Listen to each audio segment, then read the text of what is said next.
Now, with barely 3 months to the July the 14th governorship election in Ekiti State, the All Progressives Congress alone now has the task of choosing among no fewer than 30 aspirants vying for its ticket.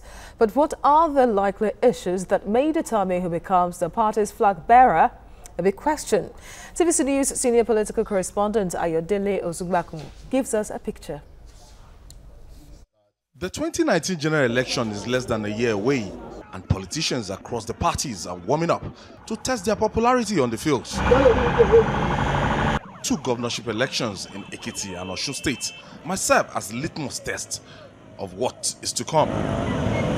The Independent National Electoral Commission has fixed July the 14th for the governorship poll.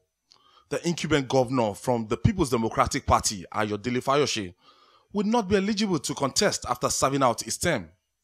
The battle for a candidate within the opposition APC is about the toughest, as more than 30 aspirants have indicated their interest to fly the party's tickets. Several big names consisting of former governors, ministers and federal lawmakers top the list. These aspirants have all publicly declared their intentions at various times. We're not on the march again because of a title. We are on the march again as a duty to our people. We are on the march again because we must conquer poverty. We are on the march again because we must restore our values. We are on the march again because we must reclaim our land. The time has come for us to walk away from the sidelines and challenge the rotten heads who have made our state a land of rot. The time has come for us to raise our voices and be heard. I say to you today, in this place, that our time has come. Some of the aspirants raised issues bordering on zoning of the governorship seats to the Southern Senatorial District, which has never had the opportunity of governing the state since it was created in October 1st, 1996. We have Ekiti State, over 21 years of age. 12 of those years have been ruled by people from the central zone, which has only 5 local governments. 7.5 years of those over 21 years have been led by people from the north.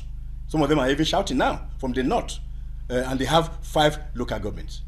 I come from the south, where we have 6 local governments without any presence in terms of industry or federal institution or anything for that matter, and yet we want to disobey or think that our constitution of the Federal Republic of Nigeria is not relevant, or that my party, our great party, that even makes its motto justice, peace and unity. There must be, and even my own party constitution says in section 20 of our party says there must be geopolitical spread and rotation of offices in everything that we do in Nigeria. I'm also from the south of the state, that everybody in Ekiti State has we have all agreed, all the electorate have agreed that it's the turn of the South to produce the next government. Who are the we? Ekiti people. The will of the people will prevail at the end of the day. So the people have set their criteria, and part of their criteria is that they don't want any former governor to come back. Any former governor? Any former governor. If you have governed this state before, they don't want recycled leadership in this state. Secondly, they expect the next governor to come from Ekiti South Senatorial District. And I happen to come from that central district. Or a continuity of a bridge to nowhere. I mean, come on. The Minister of Mines and Steel, who is also an aspirant, disagrees with the approach of other aspirants from the Southern Senatorial Districts. I always like to also remind people that the constitution of the APC actually does not pander to this notion of zoning. So it's not even in the constitution that we can zone positions, zone the governorship of the state. But there's nothing wrong. What I think the South should do, if I were a leader from the South, quite frankly, I would do everything within my power to present one formidable candidate from the South, not 10 different people from the South running around saying they want to be governor. Because that way you can consolidate on what you say you believe in. And you know you have a candidate who has a track record, who is ready to match any other candidate that comes out. The primary scheduled for the 5th of May has raised the momentum of political interest in the state as aspirants speak about their fears. Some expressed optimism of clinching the competitive tickets at the primary. Let me say very, very clearly that there are two reasons why I'm doing this. The first reason is because of this party. I searched my mind. When people were putting pressure on me to run, I searched my mind. What unique thing do I need to contribute to this party to make its future more assured? To ensure that there is no chance of error. And that is what I'm doing. So this party must win the